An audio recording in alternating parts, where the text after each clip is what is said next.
A tense meeting in the White House. After weeks of trading jabs, President Trump met with Canada's Prime Minister Carney. And while pledging friendship, the leaders' first face-to-face meeting, it was filled with some mixed messages, diplomacy and digs, banter and barbs on trade. And finally, on the U.S. annexing Canada, that was a firm no. NBC's Alice Barr has the latest from Washington, D.C.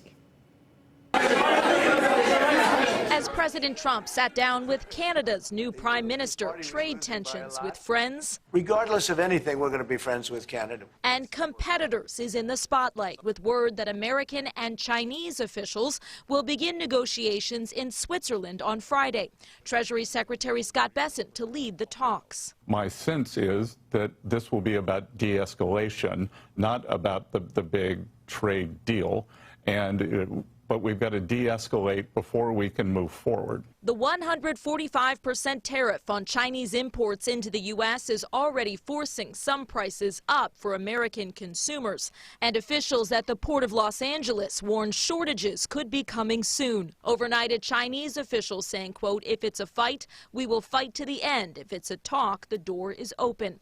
President Trump voicing frustration over frequent questions about when he'll sign promised trade deals with an array of foreign leaders. We don't have to sign deals. They have to sign deals with us. On Canada, the president asked if Prime Minister Carney could persuade him to lift 25% tariffs on Canadian goods, including steel, aluminum, and cars. No. Why not?